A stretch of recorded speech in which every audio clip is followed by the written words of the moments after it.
Que ce soit le jour de la Galou du Rabbi Melech Mashiach pour chacun d'entre nous, que chacun d'entre nous on soit tous heureux profondément, notre âme dans le corps et que l'on atteigne l'éternité du corps.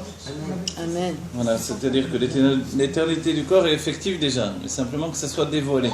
C'est-à-dire que la conscience du corps apparaisse, que grâce à cette conscience on puisse accéder à l'éternité de l'âme qui se confond avec celle du corps. C'est-à-dire en réalité, l'éternité c'est un dévoilement divin. Et ce dévoilement divin de l'éternité s'appelle le Or En Sof, la lumière infinie. Vous voyez ? C'est pas juste un concept, c'est vraiment un dévoilement en part entière. Donc ce dévoilement en part entière, parce que si on pense, on a l'éternité, mais qu'est-ce qu'on fait ? L'éternité, c'est un dévoilement divin en lui-même. Et ce dévoilement divin, tout le sujet de notre vie, c'est de l'intérioriser. Et le but de notre venue dans ce monde-ci, c'est d'intérioriser le dévoilement divin dans sa part d'éternité. D'accord ? C'est en français. En hébreu, ça donne le lien du En Sof. La notion de En Sof, d'infini, ne s'obtient réellement que quand on vient dans le corps. Auparavant, on a un En Sof limité. Ça a l'air faux de dire ça, puisque comment le En Sof peut être limité ? C'est tout le chidouche même, la nouveauté de la création, c'est d'avoir une notion d'infini qui peut se limiter. Dans le limité. Dans le limité, mais par le biais de la venue de l'âme dans le corps, son accès à l'infini véritable commence. Et ça, c'est le contraire de l'idée de base qui fait que...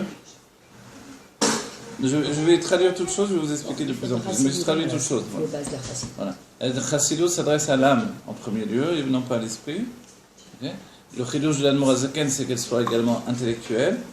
Voilà. Il y a deux notions dans la Sphira, il y a le corps et l'âme.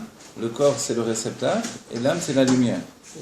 Tout fonctionne à partir de ce principe-là. Donc nos âmes, auparavant, c'était cette notion de réceptacle et lumière. Et quand apparaît l'idée du réceptacle, c'est en fait le projet que le juif vienne s'habiller dans un corps. Le juif qui vient s'habiller dans un corps, c'est un chelek elokam imal, mamash. Une part, voilà, une part de Dieu telle qu'elle est en haut dans le nom divin, nous dit l'Admor HaZaken justement dans Shara Tshuva, dans les noms divins de Dieu, on voit qu'il y a une part infinie. Cette part infinie des noms divins se réalise justement par la pénétration de l'âme dans le corps. À partir de ce moment-là, la mamashut, ça veut dire la réalité. La réalité inexistante pour le divin prend une existence à partir du corps. Donc le corps a une puissance, sa puissance c'est générer une conscience de la réalité. Voyez-vous ? Et ça c'est à la fois un miracle et un blocage qui se traduit dans la Pnimiut HaTorah dans le terme de Dat Tarton, la conscience inférieure. Et depuis que Adam HaRishon a intégré cette conscience inférieure, cette explication profonde de la faute, en fait, on est enfermé dans cette conscience inférieure. Tout le travail de libération, c'est nous libérer de la conscience inférieure. Dans le monde des âmes, il n'y a pas de réalité ? Dans le monde des âmes, il y a une réalité divine. Cette réalité divine dans le monde des âmes, alors, c'est une réalité... Oui, merci. Cette réalité dans le monde des âmes,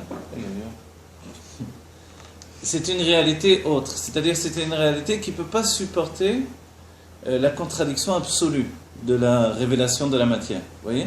C'est-à-dire que la matière, quand elle se révèle, a priori, c'est une contradiction absolue sur le dévoilement divin. Mais le chidouche de pouvoir venir dans cette contradiction absolue et de vivre avec cette contradiction occasionne chez nous un recommencement total. Et c'est moi je répète, c'est très important ce que je dis là. Hein, oui. Voilà. Oui, quand on essaie d'expliquer le français, c'est une langue très intellectuelle. Oui. Plus on explique et plus on s'explique. Plus on s'embrouille. Alors voilà. Le fait de la conscience du corps qui nous enferme dans cette conscience inférieure, le Dat Tarton, c'est une contradiction absolue avec l'idée de lumière divine générée par son infini. Ça, je comprends. C'est-à-dire que ce qui génère le mouvement dans la lumière divine, c'est la conscience de l'infini, qui se conjugue avec la personnalité de la lumière. Parce que le chidouche, quand même, la nouveauté, c'est que la lumière a une personnalité. C'est même l'une des idées profondes de ce livre-là, que la lumière possède une personnalité qui lui est propre, c'est en fait une idée nouvelle. Parce que dans la Kabbalah, on n'aborde pas véritablement ça. Parce qu'on n'aborde pas les choses par rapport à la psychologie, c'est vrai, mais par rapport à la nécessité de dévoiler que même dans l'infini, il y a une limite. Pourquoi la Chassidut, et en particulier le Tafresh Shenbet du Rabbi Rachab, ce livre-là, insiste sur l'idée que dans l'infini, il y a aussi cette limite. C'est parce qu'en fait, il n'y a pas de commencement, il n'y a pas de fin à l'infini. Donc on n'a pas conscience que c'est de l'infini, c'est ça? Voilà, en réalité, on n'a pas conscience que c'est de l'infini, mais on a conscience de son expression de l'infini. Ça s'appelle une sphira. Je recommence. La sphira, c'est la conscience de l'expression de l'infini à partir de mon état d'être. Ici, dans ce monde, l'état d'être, il devient même un empêchement de dévoiler l'infini. Par exemple, j'ai pas les forces de faire ça, je suis fatigué. Voilà. Je suis fatigué se traduit, je suis désespéré, ou je suis découragé. Vous voyez? On dit je suis fatigué. Et c'est vrai que le découragement et que le désespoir entraînent la fatigue physique. C'est expliqué dès le premier chapitre du Tanya. Donc en fait, c'est l'état d'être, c'est-à-dire la perception de mon état d'être, qui prend le dessus sur le reste. Donc dans ce cas-là, on comprend que le réceptacle a mangé la lumière. Est-ce qu'on doit changer de conscience et comprendre que la limite est justement l'infini? Voilà, exactement. Bravo, vous avez résumé Attendez, mais l'idée dans le maîtresse de Beth nos Amikdash, cours. c'était Voilà, ça. voilà. D'accord, Olympique. Voilà, le Beth Amikdash conjuguait les deux pour nous démontrer que c'était possible. Bien sûr. En particulier, effectivement, dans le Kodesh Kodashim. Nahon. Le Kodesh Kodashim, quand on dit Kodesh, ça veut dire séparé. Ah, le Kodesh. Séparé, on va dire qu'est-ce que c'est séparé? C'est, on va dire, un monde où il y a une séparation de la matière. Mais quand on dit Kodesh Kodashim, on est même séparé de la séparation, ça veut dire. C'est-à-dire que la matière ne devient plus un empêchement, un problème. Comprenez? C'est ça le niveau. On recommence. Quand je suis Mouvdal, Kadosh, quand on dit le terme Kadosh en hébreu, on a dit quoi? On croit que ça veut dire il est Kadosh. Oui, mais ça veut dire quoi? Alors l'explication profonde de la Chassidut est dit, ça veut dire séparer. On est séparé de quoi? De la matière. Donc effectivement, le tzaddik n'a pas d'attrait pour le monde matériel. C'est même pour lui dégoûtant ce monde matériel. Oui. Donc dans notre génération, on dit comment il vit ce tzaddik-là. C'est pour ça que dans la Tzmouna, on n'a plus ce genre de tzaddikim, on a d'autres tzaddikim nouveaux. Mais on devrait tendre tous vers ça, non? On tend tous vers le tzaddik de notre génération qui est différent. Il y a une rééducation en fait de la personnalité ou de la perfection que l'on doit atteindre. Aujourd'hui, notre perfection se trouve au sein d'une réalité qui est une réalité divine. C'est-à-dire, le tzaddik sait que le monde est divin, mais il sait que la matière est un danger qui peut lui causer un problème par rapport à l'absorption de son divin, on va dire, sa lumière divine. Il ne peut pas absorber la lumière divine, être un catalyseur de lumière divine, s'il est dans le monde matériel. Et ça a toujours été comme ça dans le peuple juif. Vous voyez? Même les chrétiens avaient cette idée-là, donc on se sépare des femmes, on se sépare du monde. Ok, le juif, non. Tu vis au sein du monde, au sein d'une famille, ok. Pour ça, dès que Tzipora, en tant que Moshe, se sépare de sa femme, tout de suite, il y a un problème là. Elle a raison dans la base, c'est pas normal. Oui. Elle a vécu ça. Oui, elle a vécu ça. Et non, mais elle, justement, elle n'a pas vécu. En tant que prophétesse, Tzipora, oui. Tzipora, elle a vécu, pardon. Myriam, je me suis trompé. Je voulais dire, Ah, voilà. Myriam, excusez-moi, oui. Et en fait, oui, c'est vrai aussi, parce que ça commence par Tzipora qui vit le fait, qui voit que d'autres femmes vont passer par ça. Elle soupire. Et maintenant, Myriam entend ça et elle intervient immédiatement. Au-delà du fait qu'elle aurait dû parler directement à Moshe, c'est pas toujours évident de parler directement à la personne. Il y a quand même une problématique qui est là. Cette problématique, c'est que ce n'est pas normal, d'après le judaïsme, de se séparer de la vie matérielle. encore plus que ça, pour un homme d'atteindre une perfection sans être avec sa femme. Donc, immédiatement, elle réagit. Oui, dans le côté, il y a eu la shonara parce qu'elle aurait dû parler à Moshe, mais maintenant c'était une sadéquette. C'était quelqu'un de bien, on ne parle pas quelqu'un qui aime rapporter des ragots, etc. C'est elle qui a sauvé Moshe, etc. Donc, tout de suite, elle intervient, elle veut dire, c'est pas normal, c'est pas du judaïsme ça, il y a un problème ici. Vous voyez? Il y a une sorte de système d'alarme. Et c'est vrai que le but du judaïsme, c'est de vivre au sein de la réalité. Que tu sois un grand Mekoubal, mais dans la réalité. Un grand kabbaliste, un grand spirituel, ça doit être dans la réalité. Et c'est tout le but de la Chassidut. La Chassidut vient adapter, en fait, le monde de la Kabbalah, entre guillemets, à la réalité quotidienne. Alors, d'un certain point de vue, on pourrait peut-être penser que c'est qu'en passant par la matière qu'on peut dévoiler l'infini. Exactement. C'est ça. C'est que dans le sens, L'infini véritable. Voilà. L'infini véritable. Quel est l'infini véritable? La définition de... C'est l'infini et le fini, c'est ça? Ouais. La définition même de... la définition que donne le Rabbi dans la Chassidut, c'est que l'infini n'est infini véritablement que lorsqu'il est capable de se limiter. Voilà, c'est ça. En d'autres termes, C'est dans le limité de qu'il dévoile supporter la limite ou d'être un paradoxe D'accord. dans une rencontre entre la limite et l'infini. Comme nous, comme notre vie, comme le C'est pour ça couple, que comme le corps et Mashiach se l'âme. dévoile Comme... plus dans ce monde. Et Voilà. Et c'est vrai qu'a priori, dès que Moshe Rabbeinu quitte sa femme, il y a un problème là. Tu es notre guide, c'est toi qui représentes notre judaïsme, tu te sépares de ta femme, il y a un problème. On passe dans le monde des moines bouddhistes, le monde des curés, etc. C'est pas le judaïsme. Et c'est vrai, il a raison de dire il y a un problème. Il faut réagir. Mais Dieu intervient directement pour dire ok, c'est l'exception qui confirme la règle. Ok? C'est l'exception qui confirme la règle parce que il y a un klal, c'est vrai, qui est rapporté dans le Etzraïm par exemple. En klal she'en lo ayotze min haklal. Oui, le terme en français. Il n'y a pas de généralité qui n'a pas de niveau qui vient contredire cette généralité. Voilà. C'est-à-dire que c'est normal qu'il y ait toujours une exception. Mais c'est un seul individu. Et encore, c'est pas toute sa vie. À un moment dans sa vie, c'est devenu comme ça. Mais il est évident que Moshe s'est marié, il s'est uni avec sa femme, il a eu des enfants, il a eu une vie matérielle réelle. Et à un moment, il a atteint un tel niveau de Doucha qui s'est séparé de sa femme. Mais on ne sait pas à quel moment, réellement. Est-ce que c'est déjà dès les premières lochot, les premières tables de la loi? Est-ce que c'est au moment des secondes tables de la loi? C'est pas précisé véritablement. Oui. Qu'est-ce que ça change? Non, ça change rien. Non, ça change juste pour l'observation de qu'est-ce qui s'est passé dans sa vie. Vous voyez?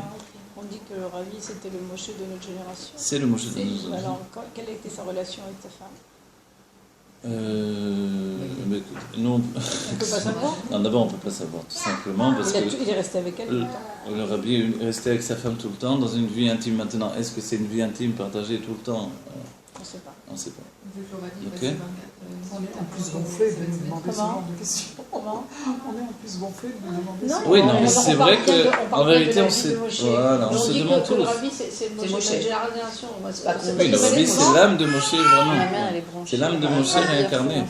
Mais elle a raison. Mais c'est ça le Hémet. Non, c'est vrai qu'on peut se demander, mais. Mais pourquoi pas? Puisqu'on va être confondu dans l'éternité, quelle va être l'expression de la limite à ce moment-là?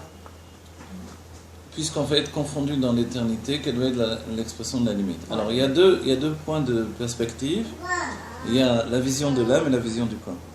Encore, ça va continuer. Oui, ça va continuer parce que c'est un état de richesse. Vous voyez, ce qui est retiré, c'est l'imperfection. Ce qui est déjà un état de perfection établi, c'est avec lui qu'on doit vivre. C'est pour ça la discussion, est-ce que la Géoula c'est dans un corps ou pas dans un corps? Ben oui. On se demande pourquoi il discute sur ça. C'est Le dans un Rambam, corps, pourquoi le mais- Rambam il peut penser autrement? Vous voyez? C'est dans un corps. Oui, bien sûr, tout le monde est d'accord. Tous les Mekoubalim, d'après le Rambam, Rabbi Moshe ben Nachmani, qui était un grand Oui. Mekoubal. Rambam, du passage. Ouais, le Rambam, lui, par contre, il a pensé différemment. Parce que la question se pose, c'est Ben normal. Si C'est-à-dire l'Olam que- Abba, c'est des Ouais. âmes, pourquoi la Géoula, c'est avec un corps? Voilà, l'idée du corps, a priori, dans l'image de l'Alacha, c'est un gros problème. C'est lui qui fait tous les problèmes. D'accord? Et c'est l'âme qui est la libération. C'est-à-dire que celui qui vit dans un monde de halakha, il vise de sortir de cette halakha qui étouffe, qui enferme. Il y a des meurtres, des viols, des vols, des ci, là. Imaginez, vous êtes un dayan tout le temps là-dedans, à un moment, vous n'en pouvez plus, c'est moi tranquille. Vous n'avez plus envie de répondre au téléphone. Je vais répondre encore un problème, encore des gens qui ont des problèmes, encore des ennuis, encore des guerres. Très dur. C'est dur de vivre ça tout le temps. Alors, quand vous êtes comme ça, c'est sûr que votre esprit tend vers une autre idée. Puis on sort dans un monde où il n'y a plus de problème. C'est ça. Et le problème, il est dans le corps, forcément. C'est ça. Parce que le corps, c'est l'appartenance. Je possède quelque chose. Et la première possession, c'est se posséder soi-même. Je possède mon existence. Or, l'âme, a priori, elle ne possède pas son existence. C'est-à-dire, alors c'est quoi le yesh? C'est-à-dire, entre guillemets, l'ego qui peut exister dans l'âme, dans les lumières divines, c'est posséder la lumière infinie. C'est ça. Posséder le dévoilement divin. Et ça, ce désir de possession-là, il est aussi un yesh encore plus grand, un ego encore plus grand que l'ego que l'on connaît dans le corps. Oh, bah dis donc. Ouais, et ça, c'est une nouveauté de l'explication de la chassidoute. C'est bien que c'est l'âme qui va entraîner chez le corps le dévoilement du yesh que l'on connaît. Et dans l'âme animale également. Le corps lui-même n'a pas une tendance au yesh de cette manière-là. Et la preuve est qu'il est totalement soumis à l'âme. L'âme veut bouger la main, il bouge la main. Elle veut un verre d'eau, il prend le verre. Ouais. Donc le corps ne remet jamais en question l'âme dans tous ses besoins, on va dire. Mais en réalité, les besoins personnels du corps en tant qu'entité divine ne sont pas encore dévoilés. Alors, on en a parlé les derniers temps.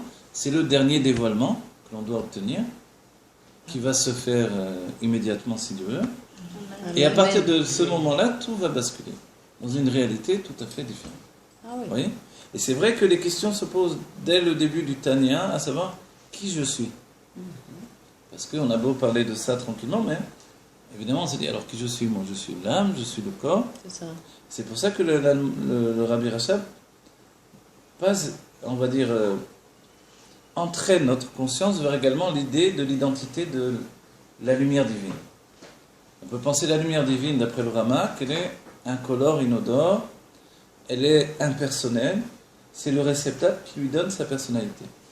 Donc elle devient Chokhma, la sagesse, parce qu'elle a un réceptacle de sagesse, donc elle est masculine, elle devient féminine avec un réceptacle féminin, la bina, la réflexion intellectuelle, etc., etc. Elle est chesed parce qu'elle rentre dans un cli de chesed. Le Rabbi Rachab, il dit pas du tout. Enfin, pas du tout, c'est pas le signe négatif, c'est pas lui la raison, lui la tort.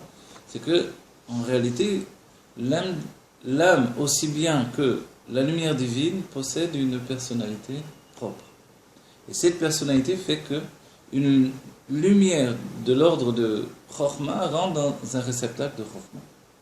Une lumière de l'ordre de Bina rentre dans un réceptacle de Bina, etc. Pour nous, c'est pas chaud, on dit évidemment que mon âme est rentrée en moi, et pas une autre âme.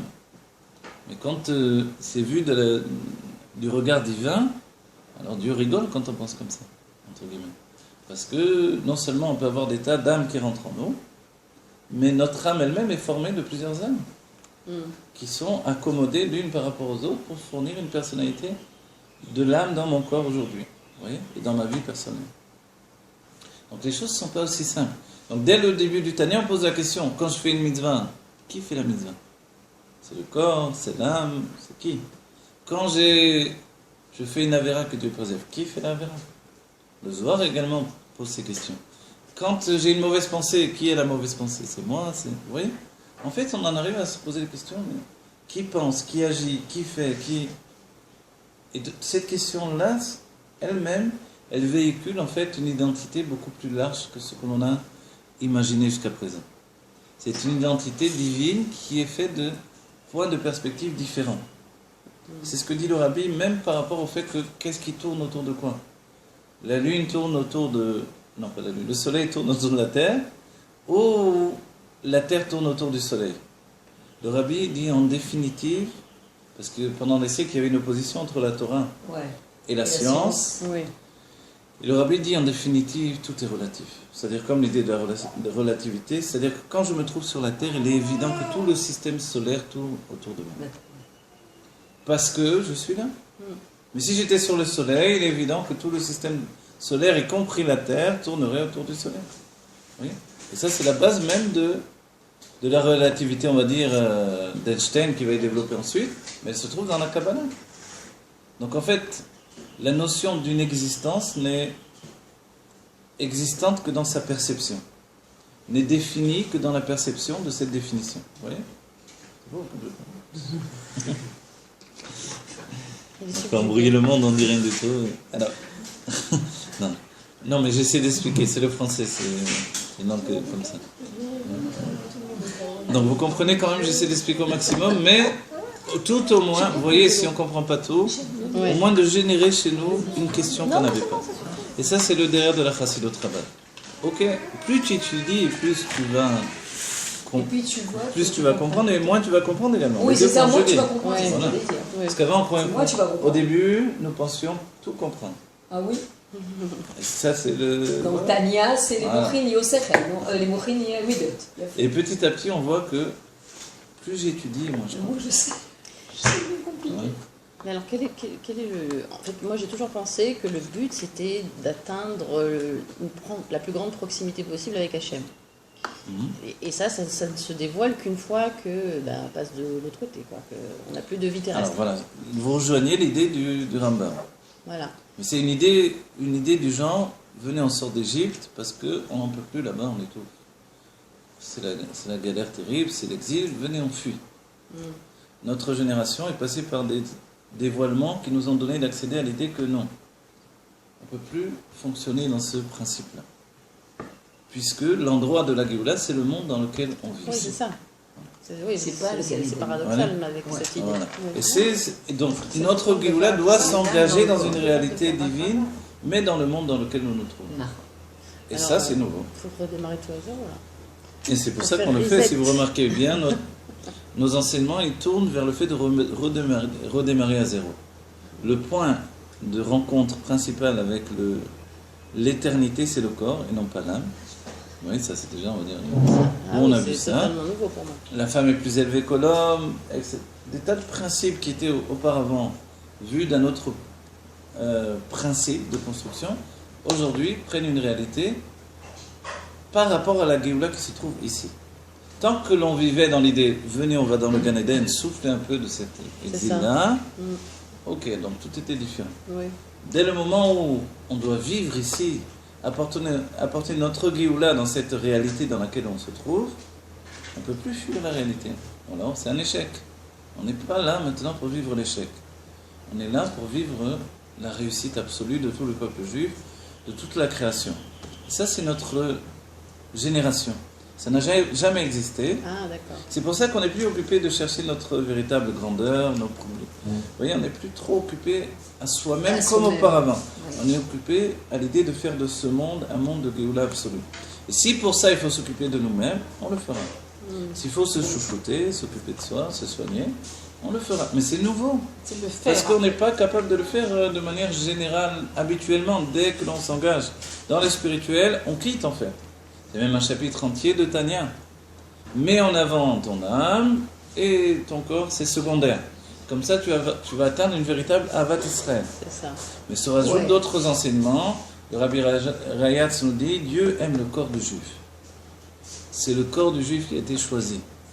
Donc en fait, Ça, c'est tout. Ça fait au bout du compte, quand tout aboutit à la définition de ma présence dans cette terre, dans mon corps, et ça c'est ma Géoula, alors forcément, on rentre dans une autre notion de vie.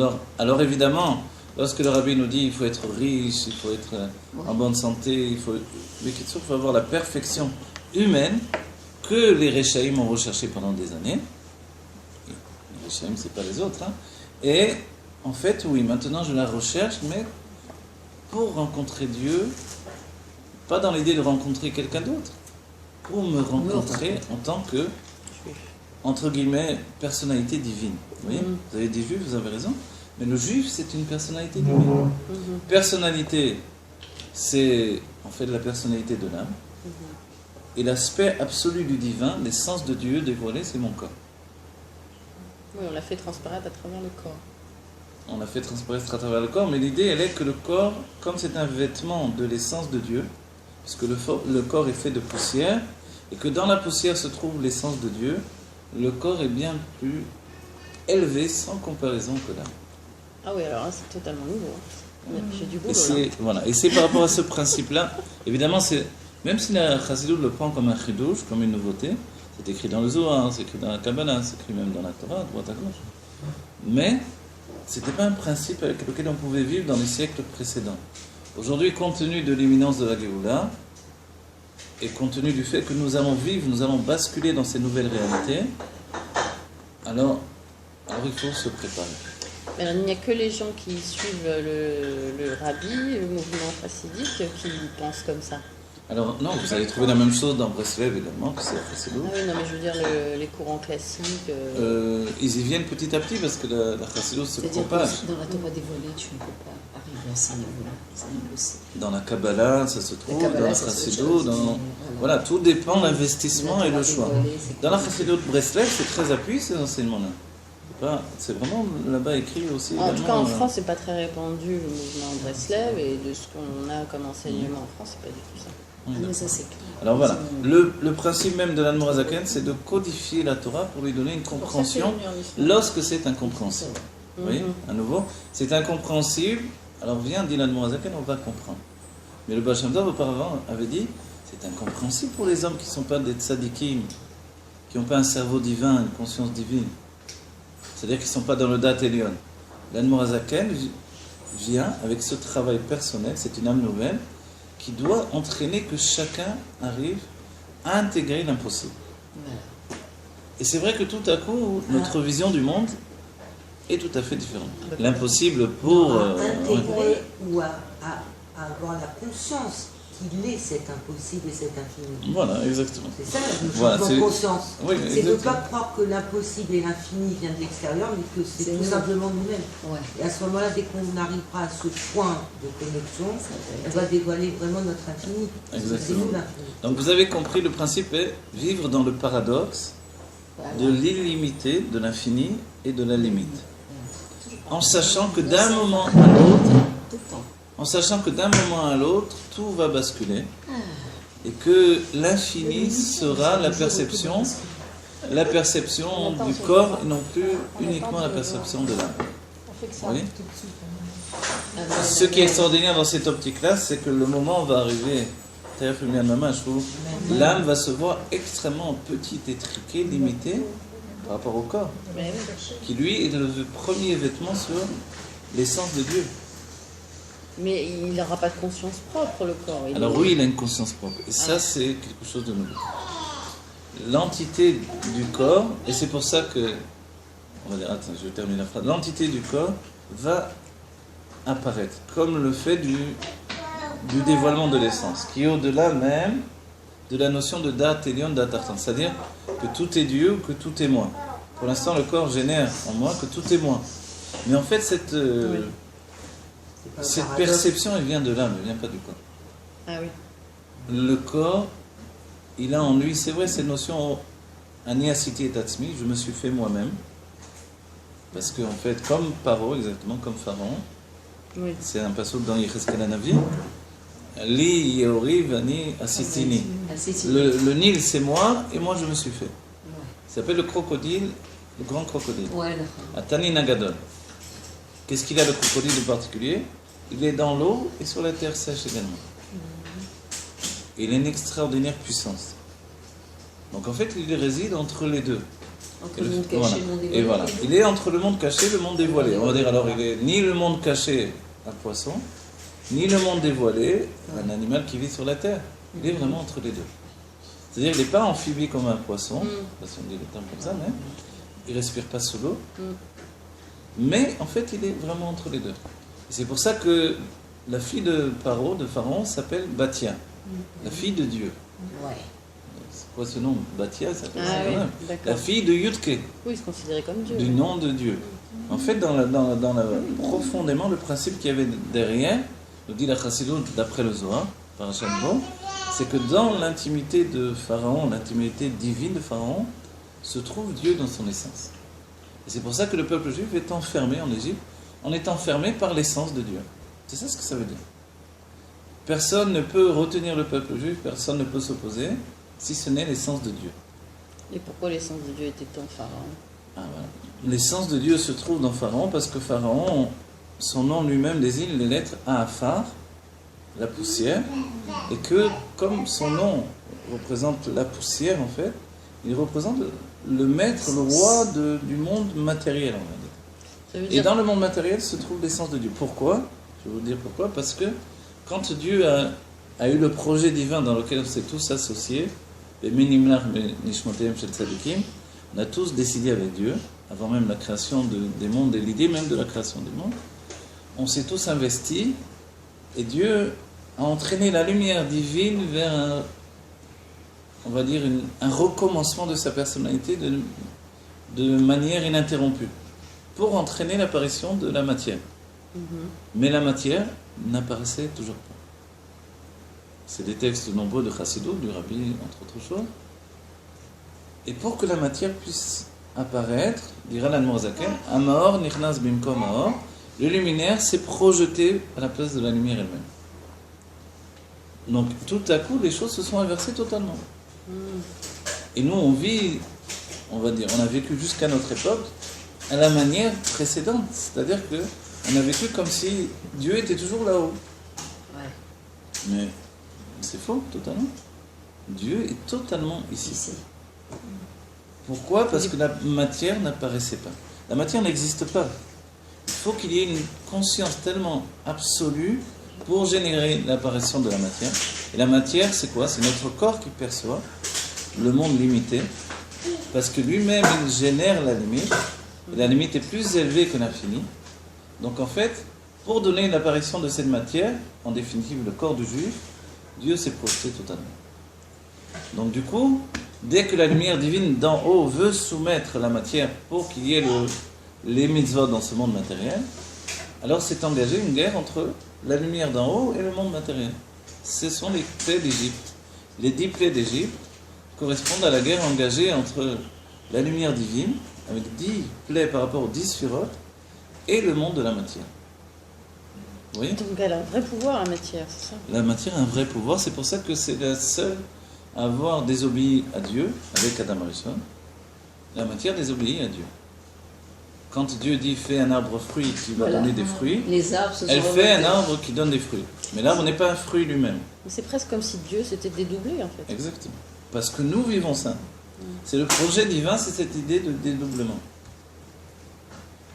C'est ça le C'est une expérience expérience de soi.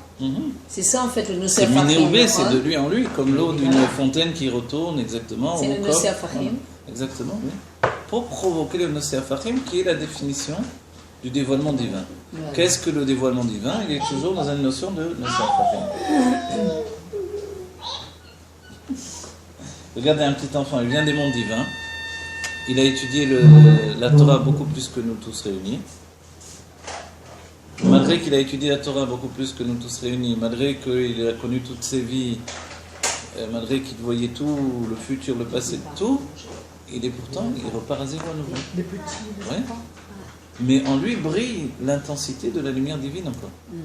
C'est ce qui fait la beauté d'un enfant, c'est cette lumière Mais ce divine qu'il qui n'a pas, c'est brille. qu'il n'a pas eu la limite encore pour pouvoir dévoiler la chose. Mais il a beaucoup de mimout, un enfant a beaucoup de Ah, quand il a il a beaucoup de naïveté C'est pour ça comme qu'il a ça, besoin qui est de magnifique. grandir, de- Alors Oui, voilà, c'est ça qui c'est est ce qui beau. s'appelle l'éducation. Ah. L'éducation, en réalité, c'est ça, c'est d'être capable de transmettre le paradoxe de la vie. La vraie éducation, selon Ouais.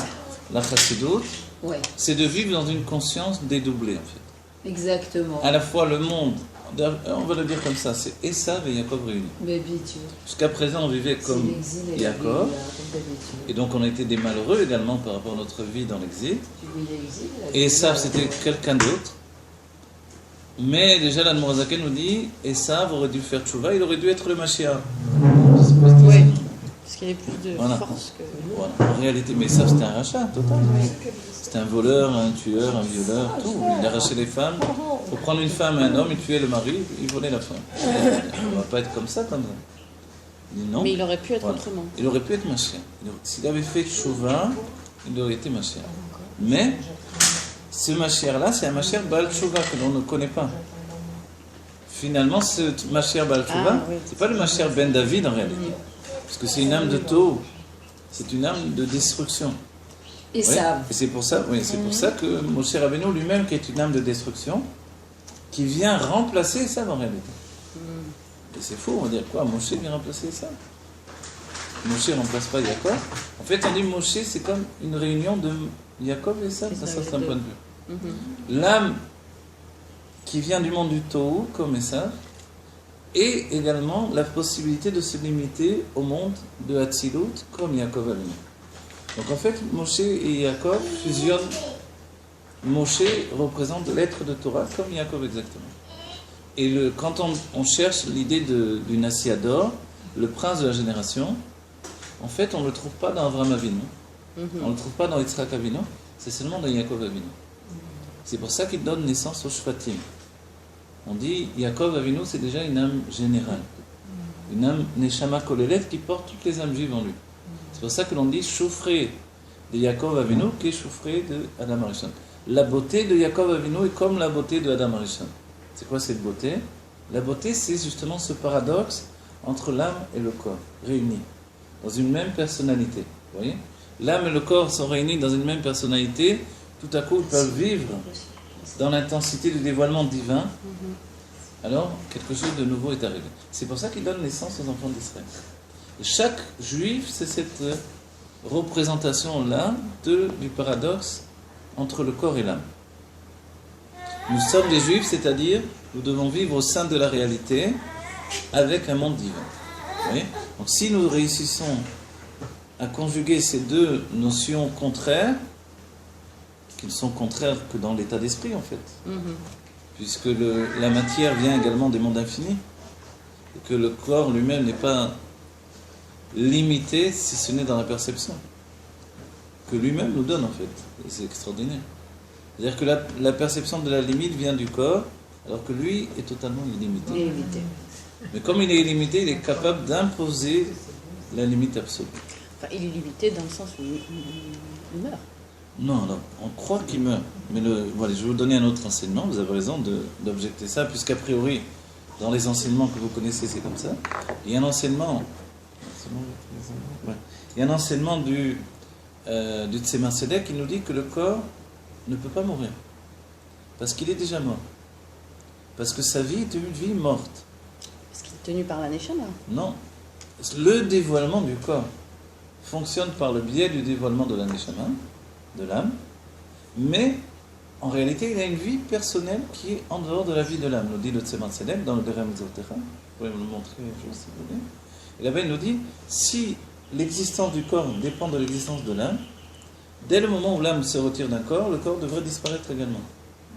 Avec l'âme. Mais or, le corps reste là. Et on mange tout le temps des corps d'animaux, puisqu'on mange de la viande. Ah, c'est ça que vous voulez dire, qu'il est toujours là. En fait, il a une réalité autre que la réalité de l'âme. Parce que sa réalité ne vient pas de la lumière divine, elle vient de l'essence de Dieu. Mais comme on n'a pas eu les kélim pendant des siècles pour percevoir cette essence de Dieu, ça nous apparaît comme une vie morte. Une vie morte, c'est égal à une vie sans mouvement, sans évolution. Et pourquoi il ne bouge pas et pourquoi il n'évolue pas? D'abord, son mouvement est, d'après la science, je cite le Rav Gesgo, je n'ai pas étudié moi-même, le mouvement est tellement rapide du domaine du minéral que l'œil ne peut pas le percevoir. Ouais. Donc ça nous paraît comme immobile. La physique quantique aujourd'hui, elle Et, nous dévoile. voilà, la physique quantique, nous montre. voilà, c'est sans doute d'après ça que... Bien sûr. Et, mais en fait, ce mouvement-là, c'est parce que toute la vie, elle est en mouvement. Parce que l'infini, la quintessence de la vie, c'est un mouvement. Et comment ça se fait que la matière du minéral nous paraît comme morte? Une pierre, ça l'aime morte. Ouais. Ça s'appelle domem même. Domem, ça veut dire immobile en hébreu. Voilà. De mama, c'est utilisé aussi pour le langage. On ne parle plus, on se tait. Ça s'appelle également domem. Dom. Dom, il est à Guidava. Tais-toi, ne dis pas un mot. Oui. Donc en fait, le langage, l'expression du langage, c'est quelque chose de plus qui est rajouté. C'est-à-dire que le corps lui-même, il n'a pas besoin de parler pour s'exprimer. Et ça, c'est ce que l'on va découvrir dans la Géoula. C'est vrai que pour l'instant, on est habitué à parler, et que la qualité de l'homme, c'est le Medaber, celui qui parle, mais c'est l'âme qui parle à travers le corps. Mais dans la Géoula, il n'y aura plus forcément de nécessité de parler avec le corps, en fait. C'est-à-dire avec une voix. On peut-être pourra télépathie. parler de manière par la télépathie, exactement. Et même toute l'idée que le monde lui-même est Ça nous absolument... arrive déjà maintenant, tout ça. On peut penser à quelqu'un et le voir, le rencontrer. Ce sont des Oui, choses non, qui bien sûr. arrivent, qui vont se développer de plus en plus. Exactement, même dans la même définition où, par exemple, le rabbi voit ce que l'on pense. Il y a plusieurs Ah histoires. oui, continue. Oui. Il y a des histoires simples, je le cite, je l'ai même écrit dans un roman. Hachem voit ce que Quelqu'un- l'on pense, hein. Non, mais Hachem, il laisse la pensée lui-même. Ah. Vous voyez? Mais si vous voulez que quand un autre homme, que nous, sait ce que l'on pense, ça nous fait bizarre. Mais comme il est connecté, ou il est Hachem dans un Il est certain point de Hachem vue, dans voilà, un corps. parce qu'on est tous Dieu, parce qu'il n'y a pas d'autre matière de oui. vie, vous voyez? C'est juste une histoire de perception. Donc forcément, il sait nos pensées. On dit chez les tzadikim, chez le Nassiador, le plus important c'est qu'il nous voit, pas que nous le voyons nous-mêmes. Oui. Donc c'est important de le voir. Et dans le Beth Amikdash, il y avait la même notion. Vous voyez. Chez le Baal Shem Tov, quelqu'un venait, il n'avait pas le temps de demander quelque chose, où il vivait déjà un miracle. Wow. Comme l'histoire de ce goy qui arrive chez le Baal Shem Tov, un officier de l'armée russe, je crois, ou polonaise plutôt. Il arrive chez le Baal Shem Tov, il a entendu parler de lui, il sait que sa femme va accoucher, il ne sait pas comment ça s'est passé. Maintenant, lui, il est parti avec l'armée très très loin. Il arrive, et le Baal Shem Tov, il rentre, il voit le Baal Shem Tov en train de prier dans sa maison ou d'étudier. Il n'ose pas s'avancer plus. Il voit un miroir, il regarde le miroir, et tout à coup, dans le miroir, il rentre totalement. Et il voit le chemin défiler. Il voit que le miroir est comme un écran, quoi. Aujourd'hui, on est habitué à cette image-là, mais ça devient un écran. Et tout de suite, il prend sa télécommande. Non, jamais. Alors, il regarde. Il met en accéléré. Alors, il voit le miroir, et tout à coup, il voit le chemin qui se... Et il voit qu'il arrive jusqu'à sa maison. Donc, très très loin, je ne sais plus, dans un autre endroit, dans une autre ville en tout cas. Et puis, il arrive, il rentre dans la maison, et il voit sa femme avec le bébé dans un berceau à côté, il est tranquillisé. Et en fait, il n'a même pas parlé, il n'a rien demandé. Le Baal Shem Tov ne va pas bouger de sa place. Il dit merci et il s'en va. Voilà. Vous comprenez? Et on dit qu'au Beth Amikdash, quand les Goïms arrivaient, ils priaient. Juste en voyant le Beth Amikdash, tout de suite leur prière était exaucée. Alors que le juif, il faut apporter un korban, il faut faire tchouva, il faut aussi. Et quelquefois, les chassidim sont plaints au rabbi même de cette situation-là. Arrivaient des opposants à la chassidoute, qui quand même étaient rentrés chez le rabbi, ils n'étaient pas si opposés que ça. Et puis, ils demandaient des brachot, le rabbi les bénissait, donnait plein de brachot dans la matérialité, etc. Ils repartaient éblouis et très très contents. Et les chassidim disaient, mais nous, on n'a pas eu des brachot comme ça du rabbi. Et en fait, l'explication, c'est que les chassidim, vous obtiendrez les choses par du travail. Ouais. La différence, c'est que Travailler dans le les bas. brachot qui leur bonne ont été place. donnés, c'est un cadeau. Pour vous, on demande de faire un travail pour que les choses vous appartiennent. C'est pas pareil. Vous voyez. C'est tout le principe de la Chassidut Rabbah. Au lieu de recevoir les choses comme un cadeau, on te demande de les obtenir par le fait d'un travail personnel. Oui, mais le rabbi à travers nous pour les... Voilà. C'est ça, Et la le rabbi différence. donne toujours. En réalité, ça vient par le Toujours. rabbi de la même manière. Ça Comme vient dans du la rabbi, Chassidut la de condition qu'on est Pologne. dans le maasé. Voilà. Simplement, fais un cri. Dieu, de la même définition, Dieu donne toujours. La lumière divine se répand à l'infini. Mais toi, fais un réceptacle pour recevoir. Bien sûr, c'est ça. Donc c'est pour ça l'idée de Torah et Mitzvot, c'est pas parce que je fais Torah et Mitzvot que Dieu va me donner beaucoup d'argent ou si ou quoi. La preuve, pas si riche que La ça. preuve, Ok. on voit, hein. Donc, alors on va dire alors quoi hein. Mais il y a des gens qui sont absolument convaincus de ça. Oui. Non, Dieu donne parce qu'il est la source du bien. De toute façon. Torah et Mitzvot sont des réceptacles pour Pour recevoir. recevoir. C'est-à-dire que toi, dès que tu as choisi de recevoir par le biais de Torah et Mitzvot, tu recevras par Torah et Mitzvot. Mais il y a quand même une notion, enfin en tout cas que j'ai étudié précédemment, de récompense au final. Ça veut dire plus on est proche de la lumière, et malgré tout il y a une espèce de hiérarchie. Alors, on va dire une autre chose. Au lieu du terme de récompense, regardez, vous êtes récompensé si vous êtes autre chose, quelqu'un d'autre. Comment vous dire ça? Oui. Si vous-même vous êtes J'évolue. Dieu en définitive, J'évolue. vous n'allez pas vous auto-récompenser. Alors comment vous pouvez dire que Dieu donne? Parce que Dieu donne aujourd'hui dans la notion où on est encore à l'extérieur. Non, malheureusement. quand notre conscience n'est pas encore connectée à ce qu'on Voilà, est exactement. véritablement. C'est pour ça, dans le terme Alors on est de toujours dans un état de récompense, séparation, les mots ils vont plus. Les mots, ils vont plus, on est en train de les arranger petit à petit. Voilà, c'est ça, oui, non, je suis d'accord. Oui. On est en train de les arranger petit à petit. Dictionnaire qui va sortir aujourd'hui. Elisha, tu es un petit Un peu nouveau en avance. dictionnaire. Tu es un petit peu en Ouais. avance. Non, c'est pas une question d'avance, c'est qu'on doit réapprendre. C'est-à-dire qu'on doit même pas réapprendre. Oui, on prend les On doit juste retrouver la mémoire de notre essence. Pour ça, il faut se positionner autrement. Alors venez maintenant. Parce que c'est Ce que l'on va vrai. faire, mais c'est très bien ce que vous dites. Je suis jamais Non, mais je sais. en marloquette avec vous. Vous m'avez appris beaucoup de choses. Ah bah, Je travaille pour changer mon langage. langage. Voilà, moi j'essaie de Non, non, préciser dans tous les aspects de la chose. C'est pour ça que c'est important. Et ce que vous dites, je ne viens pas, vous voyez, vous dites non, je vous dis effectivement, mais quand vous avez, comme il vient de dire, vous n'allez pas vous donner à vous-même, vous n'allez pas vous récompenser vous-même. Et c'est bien de le faire. Mais quand on est Dieu, tout est différent. Quand on dit qu'on veut voir Dieu, c'est pas dans une notion de vision extérieure. Vous savez, la Géoula, Oui. c'est voir Dieu. Voir Dieu, ouais. Le principe du Beth Amikdash, c'était un principe de Géoula. On venait au Beth Amikdash, on voyait Dieu. Oui, D'accord? Alors on va dire, mais, doucement, on voit Dieu, mais Dieu il n'a pas de corps. il n'y a pas de corps. Ok, alors qu'est-ce que tu voyais? Ben oui. On voyait qu'il n'y avait rien d'autre que Dieu. Ça veut dire quoi? Ça veut C'est-à-dire dire que moi aussi, tout était je suis dévoilé inclus dans dans la Dieu. Voilà. matérialité quand il y avait le Beth Amikdash. C'est-à-dire Tout que, était vraiment Oui, dévoilé dans la c'est une matérialité. notion à intégrer. bien sûr, c'est la notion de on venait voir et être vu par Dieu. Ouais. Les deux notions, mais quand on voit Dieu, ça représente exactement ça. C'est-à-dire que tout est Dieu, c'est ça voir Dieu. Ouais. Vous comprenez? Y compris moi, évidemment. Oui, je comprends. La, hein, faut que je la l'intègre. dernière fois, il y avait Il faut une intégrer ça. réflexion de dire tout est Dieu sauf moi. Évidemment que non. Tout est non, Dieu, c'est- hein, moi. Tout est Dieu, évidemment moi, sinon pas tout est Dieu. C'est vous ça. voyez. Mais Donc en oui. fait, vous voyez. Mais ça c'est différent. Donc ça veut dire voir Dieu. Et le Zohar l'explique, ça vient du Zohar, cette explication-là. Le Zohar dit il y a un moment où Dieu déchire tous les mondes divins et dévoile son intimité. Et toutes les forces du mal fuient. Alors que d'habitude, les forces du mal font une yanika, se gorgent, elles boivent les dévoilements divins. Au contraire de l'idée, vous voyez, il y a un moustique qui cherche la lumière. Les bestioles elles cherchent tout le temps la lumière. La même chose pour les forces du mal. Oui. Mais tout à coup, quand Dieu s'ouvre et se donne dans son intimité, toutes les forces du mal fuient, dit le Zohar. Mais même ces forces du mal, c'est Mais Bien sûr. pourquoi? Mais pourquoi les forces du mal fuient? Et c'est un enseignement. N'oubliez pas, la force du Rabbi Shimon Bar Yochai, ça a été de générer des enseignements par le biais de l'image. Et ça, c'est extraordinaire. Il nous dit parce que au moment où on voit Dieu, on n'existe plus. Ça veut dire quoi, on n'existe plus? On est Dieu lui-même. Bah, exactement. Cette vision, elle nous aspire à l'intérieur. Donc dès que l'on va voir Dieu, notre point de perspective va tout à fait changer. Mais alors, est-ce qu'il y a vraiment un Dieu?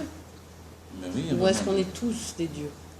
Ça veut dire, est-ce non, qu'il y a non, vraiment voilà. une Si vous dites on est entité, tous des dieux, ça c'est un côté. Non, on Ouais. est tous dieux, mais on n'est pas tous des dieux. Vous voyez le point de différence? Ah oui. On est tous dieux. C'est-à-dire qu'il n'y a pas d'autre matériau de vie que la lumière divine de Dieu lui-même. Oui. Tout est Hachem, même la table c'est Hachem. La Vodazara, c'était de dire qu'il y a des dieux. Mais non, on n'est pas des dieux. On est Dieu, c'est un yachid, une unité. Voilà. Une unité. D'accord? D'un certain point de vue, on pourrait Mais il y a dire que une la unité. Vodazara, Ah. il était Zara dans le sens où il n'y avait pas cette conscience d'unité. que tout Voilà, est exactement, c'est ça D'un d'ailleurs. certain Et point Loki de vue, Macherim. C'était Loki Macherim, le c'est Kivun, d'autres. il n'était pas si Non, mal. c'est pas ça. C'est Non, bien sûr que non. C'est pour ça que c'était dangereux. Il y a un Dieu. Il y a je ne sais pas Même combien si de nous, on est Masertot tous- d'Avodazara. On est tous On est- inclus. Dans la Gemara, Non, mais il faut la plupart. temps pour ça. Il faut du temps, les athlètes. Oui, d'abord il faut accepter. Faut accepter, c'est une Il y acceptation. a C'est pas, un c'est pas une. comprendre, Non, mais là, déjà, il faut que tu deux comprennes. accepter. Parce que qu'est-ce que c'est que Dieu finalement alors dans ce cas-là?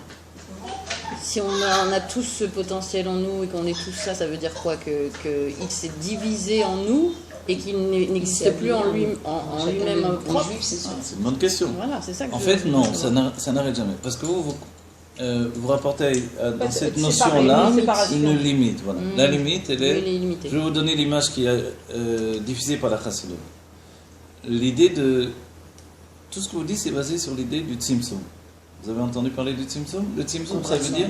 Contraction lumière. Il y a dans le Etzraïm du Harizal un passage où il dit, et ça vraiment ça a entraîné des compréhensions absolument différentes, où il dit que pour que les mondes existent, le monde c'est Elem en hébreu, Olam et Elem, c'est-à-dire le voile. Les mondes ce sont les mondes du voile, Mhm. vous voyez, avec des niveaux différents. Pour que les mondes existent, parce qu'il y a une infinité de mondes divins, Mhm. il a fallu que Dieu fasse un endroit pour l'existence de ces mondes. Un endroit qui n'existait pas. Parce que les mondes sont basés sur le principe de la limite et du voile. Oui. Pour ce faire, il a organisé ce qui s'appelle le Tzimtzum. C'est le chidouche de Harizal, la nouveauté du Harizal. Le Tzimtzum, c'est finalement, dans le terme tel qu'il a écrit, il est écrit, c'est retiré, comme sur les côtés. Il a laissé un endroit vide au-dedans de lui. Oui. Khalal Panoui en hébreu, un endroit vide. Donc cet endroit est vide de quoi? De dévoilement divin.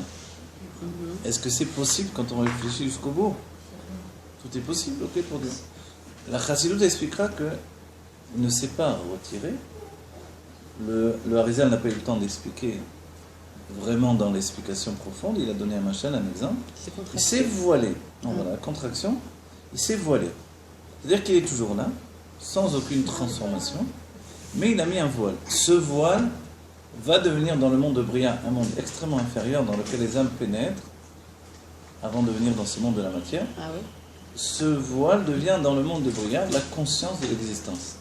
Ma conscience d'exister, c'est une réalité qui est générée par le Tzimtzum. Vous avez compris un peu? C'est ça. Il y a encore C'est les bases d'explication. C'est l'explication d'après la Platon. Alors comment arriver à cet abandon de soi pour exister? Alors, le Bach. Voilà, on va répondre. Nous donne la... Voilà. Ouais, c'est ce qu'on a demandé. L'Admour Azaken répond par le biais de la Idbonenu. C'est la réponse de la Voilà. Idbonenu. Il y avait le Rav Kaplan qui avait écrit un C'est livre, une réflexion. un Américain qui avait écrit un livre, il a écrit pas mal de livres. Méditation. En peu de temps, il a écrit un livre sur le terme méditation, voilà, qu'il a voulu, il a voulu trouver une traduction en hébreu. Et en hébreu, en fait, il n'y a pas le terme méditation.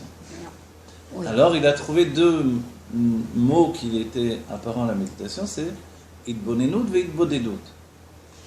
Les deux à la fois. Les deux à la fois. Quand on est mis de Bonen, on est mis de Bodeg. Oui, c'est À vrai. un certain point de vue. Mais dans l'idée de la Chassidut Chabad, on s'isole dans une salle remplie de monde. Oui, vous voyez. c'est-à-dire, On s'isole dans une foule. Ce qu'il dit au Rav Korban, on Voilà. peut s'isoler là où tu as plein de Dans une foule. Mais Mais c'est ça, le voilà. lien. C'est ça la richesse de. C'est pas d'aller dans du une avodat forêt. C'est de la Voilà. méditation, ça. Mais c'est bien aussi, si vous bien voulez. aussi. Mais quand même, dans cette idée de la méditation, d'après le judaïsme, puisque le rabbi a demandé de faire de la méditation juive, Ouais. par rapport à tous ceux qui allaient chercher Ouais.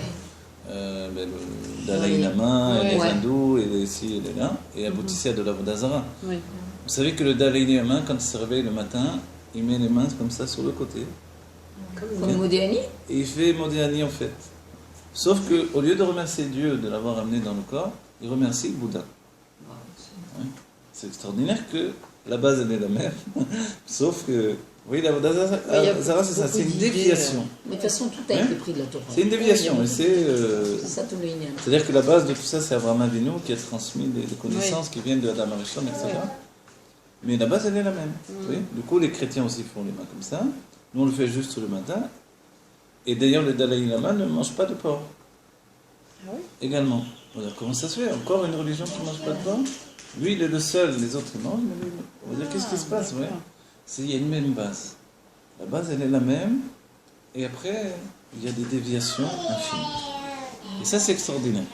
Mais c'est vrai que ça fait une grande différence entre remercier Dieu d'avoir amené mon âme dans le corps Bien sûr. et remercier Bouddha. C'est la déviation. Ça, c'est la Ça séparation s'appelle totale. attention, danger. Vous voyez?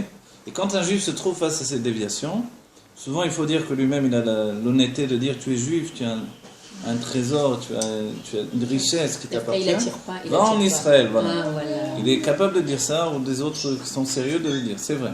Est-ce que qui remercie qui? Hein? Ça y est, Eli chez moi. J'ai besoin de comprendre, parce qu'on est en Neutraliser. train d'approfondir. Alors, Qu'est-ce que qui tu dis? remercie qui? Quand vous dites on remercie Dieu. C'est Bouddha qui remercie le Non, Dalai je Lama. parle pas de Bouddha, mais même nous, quand on remercie qui? Puisque de toute façon, notre vie Nous, vous savez ce qu'on fait? On dit mot dernier.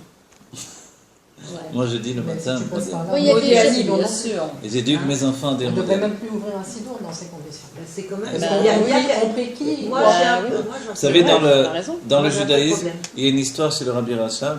Le Rabbi Rachab, il y avait le Rabbi Rayatz quand il était enfant, il a demandé à son père pourquoi on dit mot dernier. Le Rabbi Rachab, au lieu de lui répondre directement, il a appelé, il y avait un serviteur dans la maison, il a appelé ce serviteur et il lui a dit, est-ce que tu peux me répondre? Pourquoi on dit Modiani le matin? Il a dit, je sais pas, moi je dis Modiani parce que mon père disait Modiani. Et ton père, pourquoi il disait Modiani?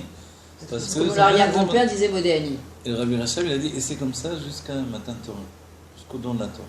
En fait, il y a aussi ce côté. On ne fonctionne pas comme ça, Ouais. tout, mais il faut savoir qu'il y a des choses tellement profondes qui sont au-delà viennent de l'explication. ouais. Mais ceci dit, le Rabbi a toute une explication sur Modéani. Oui. Prenez Inyana chez Torah Chassidut, le Rabbi explique le Modéani dans le Pardes, d'accord? Pour démontrer comment le Pardes peut expliquer le Modéani du juif. Pourquoi on dit Ani d'abord? C'est ça votre question que vous aurez dû poser. Voilà. Ah oui. Bah, tu peux te remercier Voilà. Ça aussi dans rejoint. ces cas-là. Modé, d'accord, mais après on dit Ani. Ben, c'est pour ça que je Voilà. voulais appeler Voilà. qui remercie Voilà. qui. Le Mais Ani, toi, en fait, comment on peut dire Ani quand on est face au fait de remercier le créateur du. Oui, on a remercié Dieu de me ramener mon âme dans le corps, en fait. D'accord. Vous voyez. Mais le Ani, ça représente Dieu dans son intimité, dans l'essence. Donc en fait, c'est cette. Aller-retour. Non, mais vous ne répondez pas à ma question. Non, mais je réponds d'une manière. Non. On dit tel les chacham beremiza. Voilà. Connaissez en Ouais, en non, français, ça veut dire non. dit aux sages en allusion, En allusion. il va comprendre. En allusion. Non, mais- Parce que de votre explication, que je respecte, hein, j'ai rien contre ça, mais elle me donne une réponse, il y a quand même encore une Une certaine question. séparation. En fait, je vais vous donner une réponse personnelle, d'accord? D'accord. Je vais donner une réponse personnelle. On Mais remercie oui, Dieu. c'est séparation, parce que tout est. Voilà. On remercie Dieu. Vous êtes bien consciente que l'idée de voyage astral de l'âme qui monte dans le Gan Eden, etc. Je ne sais pas si on ne dit pas le terme voyage astral, mais je l'ai dit pour pousser à bout l'idée. Ok? C'est pas un voyage géographique en réalité. Donc en fait, c'est juste une perception de mouvement, de déplacement, etc. Pourtant, on dit qu'il est au 7e ciel, non? Voilà, le 7e ciel, etc. Toutes ces notions sont des dimensions imbriquées les unes dans l'autre. Si vous vous mettez dans un état de perception, vous passez une dimension. Vous mettez dans un état de sentiment particulier, vous passez une autre dimension, etc. etc. Donc en fait, les dimensions sont des portes, des clés pour avoir accès à des niveaux de voile différents, dévoilement. justement. Ok. Donc quand on s'élève, on monte dans le Gan Eden pour dormir, reprendre des forces et on revient, en fait on n'a pas bougé non plus. Mais notre conscience a fait un voyage quand même. Ce voyage de la conscience organise que quand elle revient dans le corps, elle est persuadée d'avoir fait un voyage. D'accord? Le fait d'être persuadée d'avoir fait un voyage, alors qu'elle n'a pas bougé du corps, en réalité,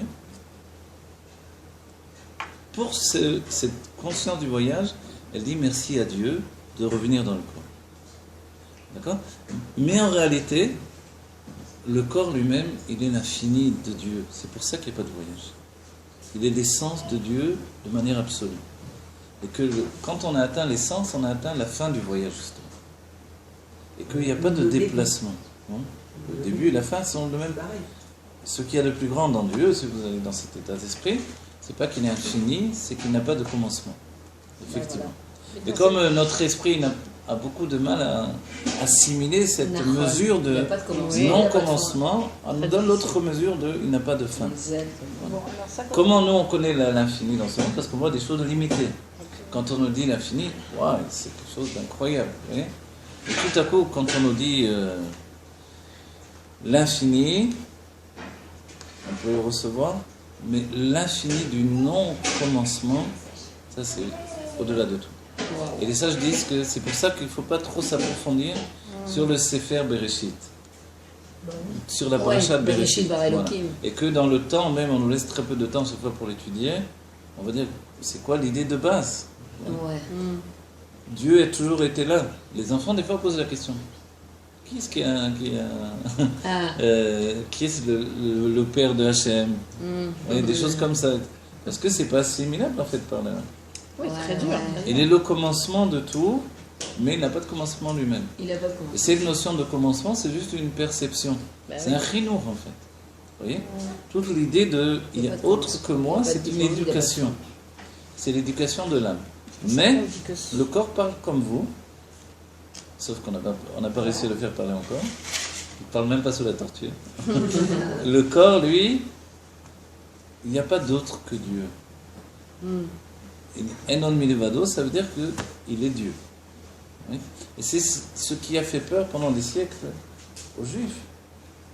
C'est l'idée que je suis Dieu. Mais ça fait toujours peur. De manière absolue. Et aujourd'hui encore, d'ailleurs, les gens ont peur qu'on tombe dans la Vodazara. On a bien dépassé ce stade-là. N'est-il Yadaïm alors? Puisqu'on ne voyage pas, on n'est pas bougé, on est resté là. Non, alors voilà, il y a une explication, c'est que même, c'est-à-dire que ce voyage, lui, cette perception, je vous donne une image. Quand vous rêvez que vous tombez, vous réveillez en sursaut, c'est d'accord? Absolument. Oui. Mais si vous n'avez pas bougé, comment ça se fait? Absolument. C'est la même chose. Le fait que l'on ait cette sensation que notre âme s'est dégagée du corps, il y a une explication qui dit que cette sensation elle est réelle, mais en fait, c'est comme les mondes divins sont autre part qu'ici, comme ça on a étudié pendant des siècles. Ah, ils sont autre part qu'ici quand même. Ils sont autre part qu'ici, dans la perception de l'âme justement. C'est-à-dire que l'âme est persuadée de toute cette vie en mouvement, parce qu'elle est en devenir. Mais le corps qui lui n'est pas en devenir, en fait tout est ici. C'est pour ça que le Rambam, quand il nous parle de la création, il nous donne un terme extraordinaire, il nous dit Be'amita timatso nimsao kolanimsai. C'est parce qu'il est que tout se trouve en lui, en même temps. Vous voyez? Et c'est lui-même qui donne l'enseignement. Comment Dieu connaît les êtres, il les connaît parce qu'il se connaît lui-même. Vous voyez? C'est cette notion-là qui fait que tout est Dieu et c'est tout, il n'y a rien qui a bougé, il n'y a rien qui a été créé.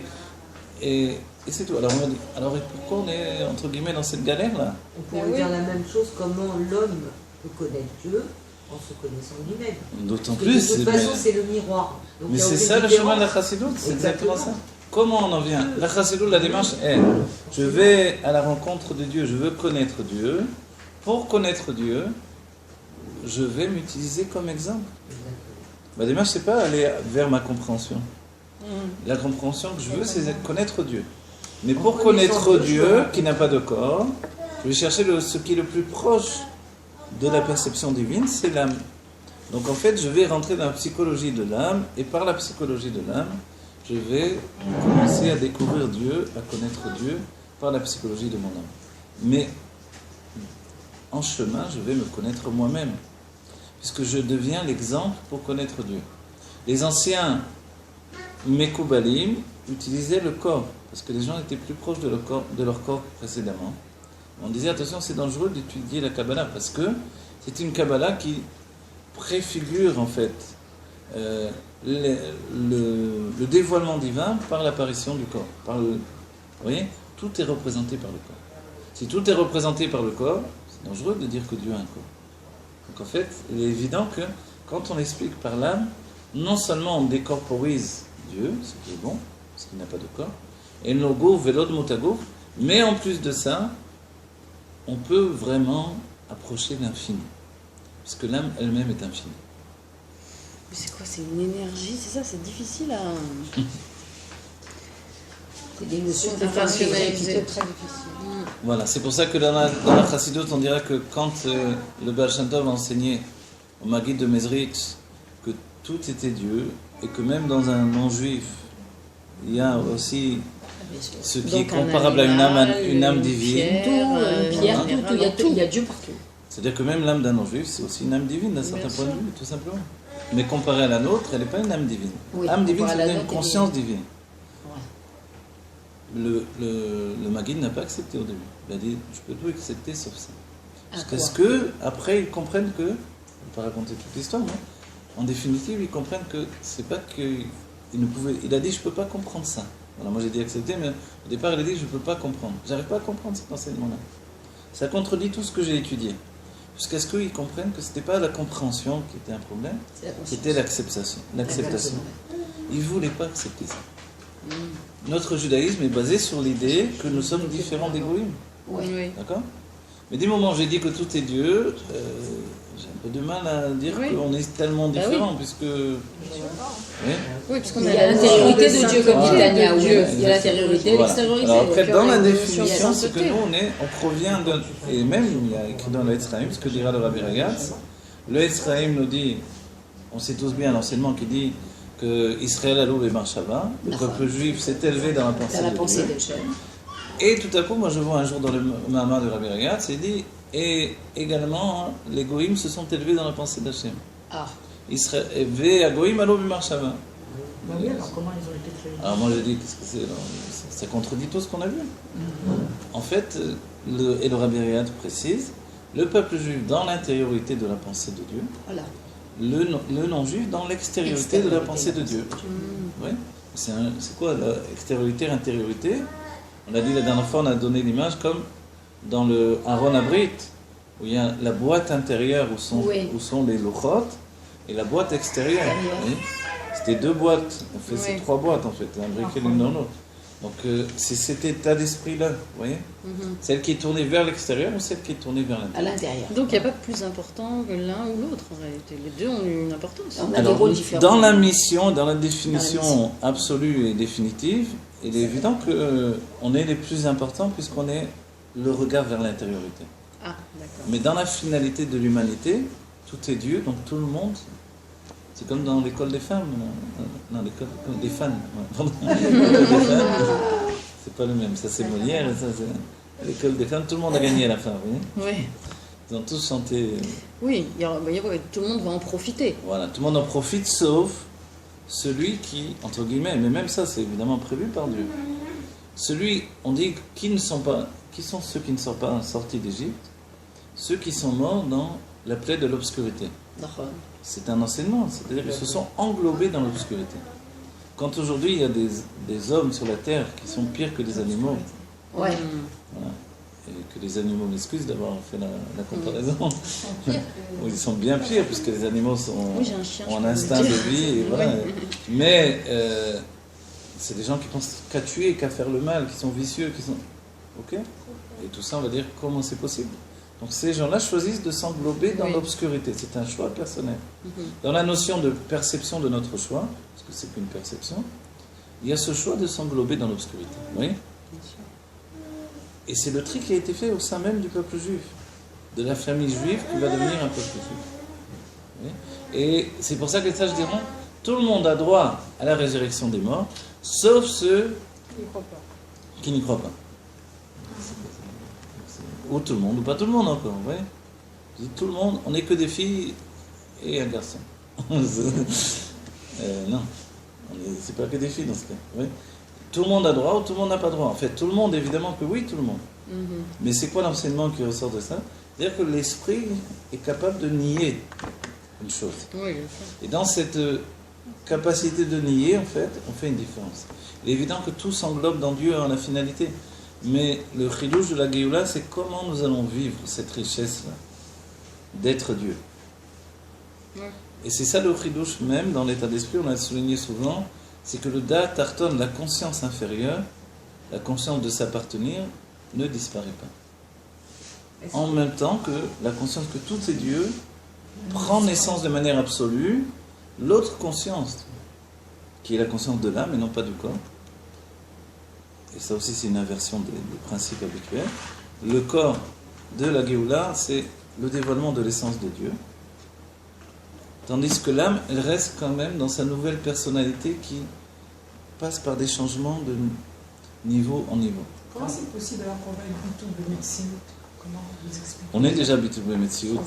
Dans l'âme, on est dans cette dimension-là, on est Bitoul Metsiout. c'est simplement la part de l'âme qui est dans le corps qui n'est pas Bitoul Metsiout. Bitoul Metsiout, ça veut dire...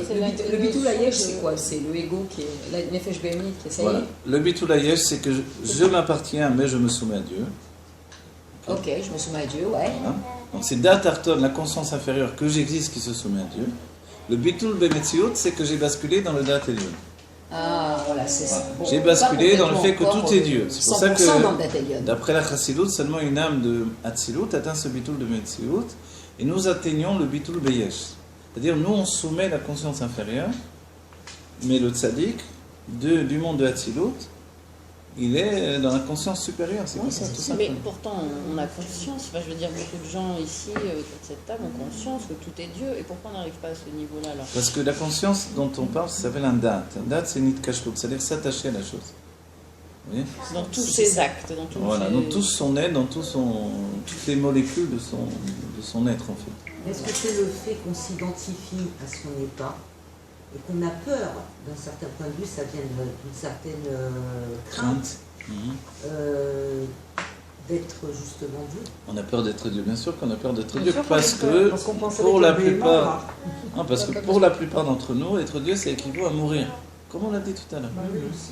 Mais en fait, c'est faux. Pourquoi ça équivaut à mourir? Oui, parce que la peur de chacun, c'est de perdre son existence. Actuelle. Le corps.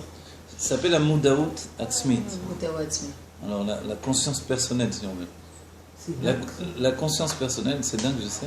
Oui, oui. Non, Mais c'est ça, vraiment, c'est- c'est ridicule d'un certain point de Mais vue. on a été C'est créé totalement comme ça. ridicule. Mais c'est ça. On voit les c'est trois depuis têtes, les siècles. vraiment, On a été on voit les éduqués comme trois ça. têtes. Ah oui, puis Hein attends, Depuis on a des été- milliers d'années. Puis il y a mis, enfin, il faut Non, quand même c'est revenir. pas On a été faux. créé comme C'est ça. faux, On c'est a vrai. été Depuis 91, le rabbi nous fait basculer dans, On est quand une même- autre direction. C'est Oui. pour ça que le rabbi nous dit qu'on n'a Mais pas alors, besoin de mourir pour passer par triade. Non. Alors, qu'est-ce qui fait que aujourd'hui, on va dire dans le monde religieux, on a cette peur du langage libéré?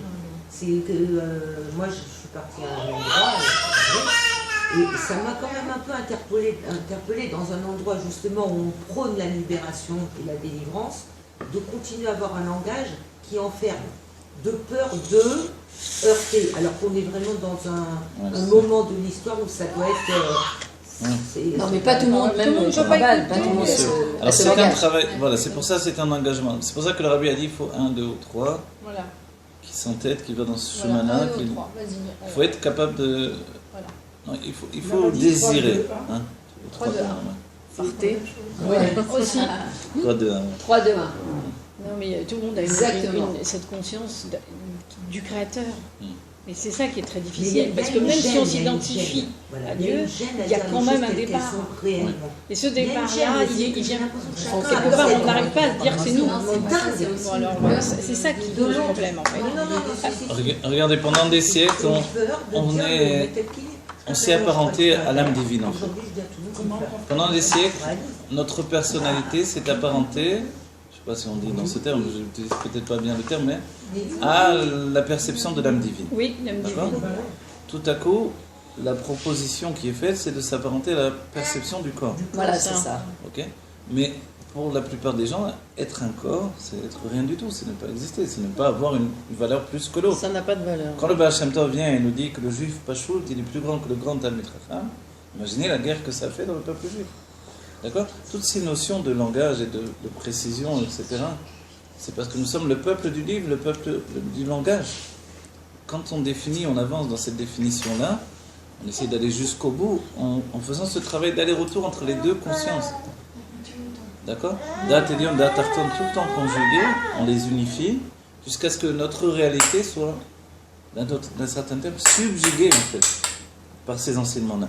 C'est-à-dire qu'il faut il y a un terme en hébreu. Il faut les charnéa, ça répond à vos questions. Les charnéa, ça veut dire il faut convaincre l'âme divine En de lui lâcher parlant, cest Ah, pour c'est laisser le corps donner enfin son expression. en lui parlant, Voilà, en étudiant grâce à elle. C'est-à-dire elle participe à l'étude de ces enseignements-là. Dans le monde de Hatzilut, il est dit Iyu, Vechayoui, Vegamoi Chad, d'après les autres. Iyu, Allez-y, alors, traduisez. Chayoui, ça veut dire la lumière divine. Garmoi, le réceptacle divin. Ah, oui. Iyu, c'est Dieu. Voilà, attendez une seconde. La lumière divine, c'est pas Dieu dans ce cas-là? Oui, c'est Dieu. Le réceptacle divin, Oui, c'est Dieu aussi. bon, c'est pas c'est Dieu Dieu. aussi. Et il s'unifie avec les deux. Et c'est quoi Iyu? Oui, c'est Dieu. C'est-à-dire quoi? C'est quoi cette histoire? C'est-à-dire que le Iyu, il ne nous dévoile pas que. On nous dit qu'il y a un chidouche. La nouveauté, c'est que le réceptacle est soumis au même niveau que l'âme. Ouais. Il y a un autre chidouche, ce que l'on n'a pas pensé. C'est que l'âme a la perception d'elle-même comme le réceptacle. Parce que sinon, il n'y aurait pas un autre terme qui serait utilisé. On dirait que Chayoi Vedarmoi Chad, c'est-à-dire la lumière divine et le réceptacle sont unifiés. Ici, il y a trois personnages, entre guillemets. On va dire le corps, l'âme et Dieu. Il y a un problème quand même. L'âme, c'est Dieu. La lumière divine, c'est Dieu. Pourquoi tout à coup, elle est quelqu'un d'autre?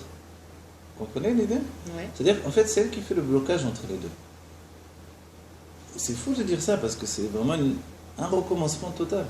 C'est l'âme divine qui est en devenir constamment, qui s'élève de niveau en niveau, qui, elle, fait un blocage dans les réalités absolues de Dieu. D'un certain point de vue, elle est comme un enfant. Hein? Comment Elle c'est- est mais Memoussa, comment mais Alors, alors pourquoi voilà. c'est un Alors Ça je vais vous veut dire dire pourquoi. ça. Parce que le Elle est Memoussa, intermédiaire. elle est l'intermédiaire.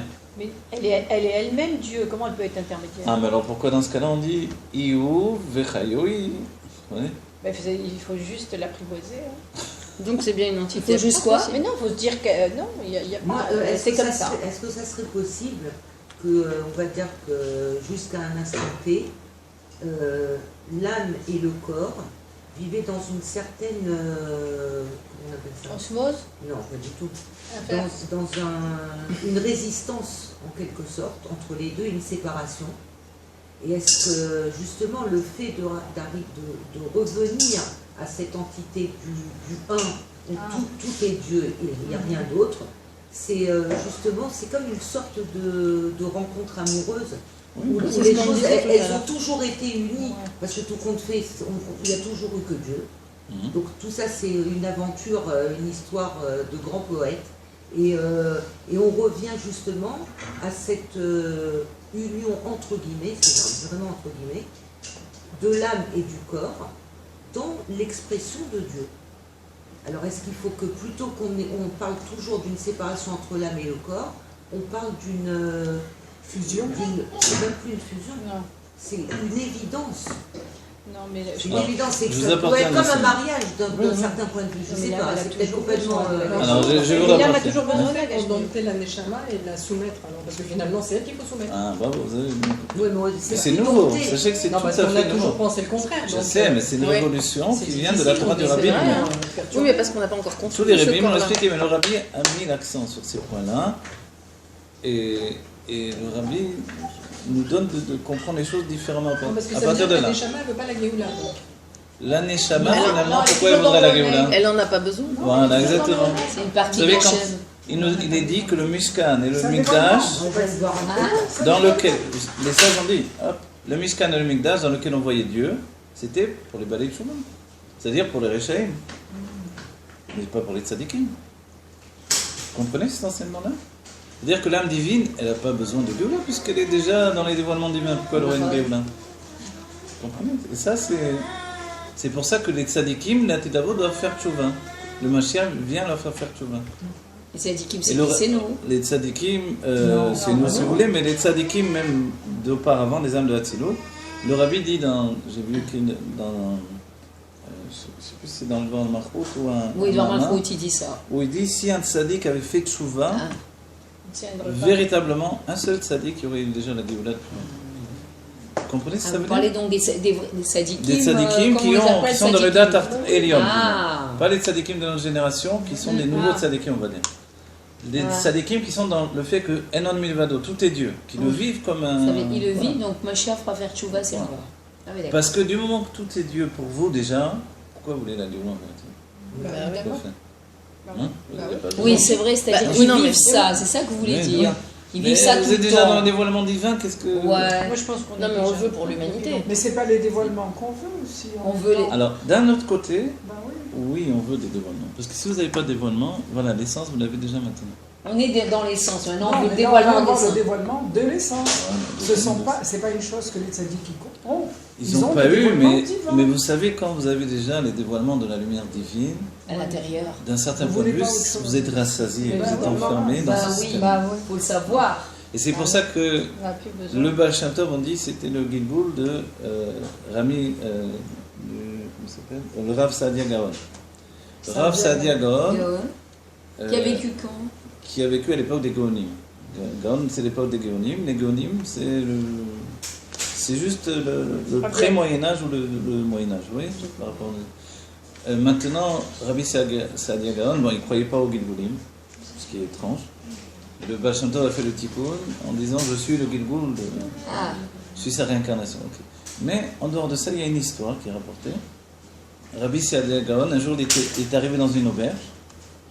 C'est un des plus grands sages d'Israël. Il arrive dans cette auberge et l'aubergiste ne le connaissait pas. Donc il a servi comme tous les autres clients. Et quand il est parti, donc il est reparti sur son chemin, Rabbi Saadia Gaon, arrive un homme, il lui dit, j'ai entendu qu'il y a Rabbi Saadia Gaon dans ton auberge. Ah. Il lui dit, non, mais putain, qui ça? Non, pas du tout. Comment pas du tout? Mais oui, il était là dans l'auberge, etc. On m'a dit. Et finalement, il se rend compte que c'était l'homme qui l'a servi là, et qu'il ne s'est pas rendu compte, il ne savait pas du tout que c'était lui. Il s'est dit, c'est pas vrai. J'avais Rabbi Saadia Gaon dans mon auberge, et je l'ai servi comme n'importe qui. Il était catastrophé. Il a pris, il a tout laissé, il a couru derrière jusqu'à ce qu'il le rattrape. Il est tombé à ses pieds, il a dit, Rabbi, pardonne-moi, pardonne-moi. Il dit, qu'est-ce qu'il y a? Il dit, pardonne-moi, je ne t'ai pas servi comme j'aurais dû le faire, je suis vraiment désolé. Il dit, non, tu m'as bien servi, j'étais content, dans ton auberge, c'était très bien. Mais non, je ne savais pas qui tu étais. Si j'avais su qui tu étais, je ne sais pas ce que j'aurais fait, mais j'aurais fait bien plus que ça. Et Rabbi Saadia Gaon, il a fait tchouva à ce moment-là. Il a dit, tu te rends compte, Dieu, chaque jour, je grandis dans la connaissance de Dieu. Et en fait, hier, je te connaissais moins qu'aujourd'hui. Aujourd'hui, je te connais encore plus, au sein du corps. Et en réalité, la manière dont je t'ai servi hier, c'est zéro, c'est rien du tout. Ah ouais. Oui. Et ça c'est la tchouva du tzaddik. Et le Baal Shem Tov, il est cette tchouva du tzaddik. Bon, on doit être comme ça aussi aujourd'hui. C'est-à-dire le tzaddik, il fait toutes les mitzvot, tout est parfait chez lui. C'est juste que, comme chaque jour, on grandit dans la proximité de la connaissance de Dieu au sein même du corps, c'est vrai que c'est dans l'image d'Atarton d'Andy, n'empêche. Alors, chaque jour, un tzaddik doit faire tchouva. Et c'est pour ça que les tzaddikim ne doivent pas faire tchouva sur leurs mitzvot, ils sont parfaits. Ils font tchouva parce qu'ils sont parfaits. Que cette perfection, c'est une limitation. Ils ont enfermé le dévoilement divin dans leur perfection. Tandis que nous, qui partons de l'imparfait, grâce à la rencontre avec le corps, et on voit tout à partir du corps, non pas à partir de l'âme, comme les tzaddikim, en fait, on est tout le temps en train de rajouter. Parce qu'on a la conscience du manque. Mais oui, il faut faire tout le temps. On a cette impression d'être toujours dans le besoin du faire. Vous avez compris l'état d'esprit? Mais il y a une chose encore qui je sais bien, j'imagine bien.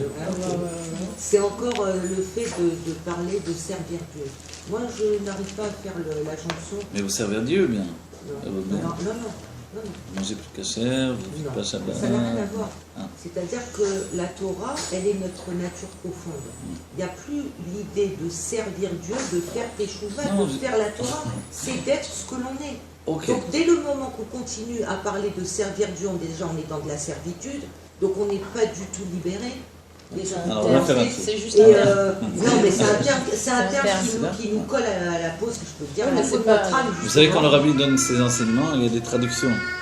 On va organiser une traduction. Et vous allez entendre. La question, c'est en quoi, quand j'ai cette conscience profonde qu'il n'y a rien d'autre que Dieu, je peux encore continuer à dire que je sers Dieu. Si je sers Dieu, c'est que j'existe encore en tant qu'entité extérieure. Donc il y a quelque chose, à mon sens, qui veut encore qui grâce à mes oreilles. Excusez-moi. D'accord. Mais je comprends très bien. C'est moi le rapport entre justement, parce qu'on a encore un rapport d'extériorité avec le fait qu'on n'est pas ce qu'on est réellement.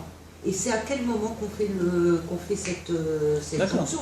Alors regardez bien. Vous comprenez? Je suis toujours d'accord avec vous parce que la question elle est unique sur plusieurs aspects. Votre question elle est toujours unique. Puisque je suis Dieu, pourquoi je parle comme ça? Puisque je suis Dieu, ok. C'est vrai. Mais alors je voulais tout à l'heure dire quelque chose qui m'est venu dans le développement de tout ça. Aujourd'hui on a compris une chose différente par rapport à d'habitude aussi. On a rajouté dans la compréhension parce que le but c'est de transformer l'état d'esprit de l'âme. C'est elle qui doit faire tchouva. Le Rabbi écrit nettement dans un mama, par Parashat Pinchas, l'âme divine doit faire tchouva. C'est incroyable. Okay? Par le corps. C'est le corps qui l'entraîne à la tchouva. D'accord, là je suis là, ok, je comprends. Ça y est, ça te parle. C'est de ça dont parlait le Baal Shem Tov. vois. Non mais c'est comme ça que le tzaddik doit faire tchouva. Le tzaddik c'est l'âme divine, nous sommes le corps. D'accord. Tout à l'heure on a dit qu'on se rend compte que quand on dit Iyu vecha Iyu vegam icha, d'accord, maintenant je vous ai traduit, c'est que la lumière divine, elle est pourtant pas Dieu lui-même, on va dire. Elle est un dévoilement de Dieu et pas Dieu. Et elle fusionne avec Dieu. C'est curieux, tout à coup elle fusionne. Ah, avant tu n'étais pas en fusion, donc vous voyez?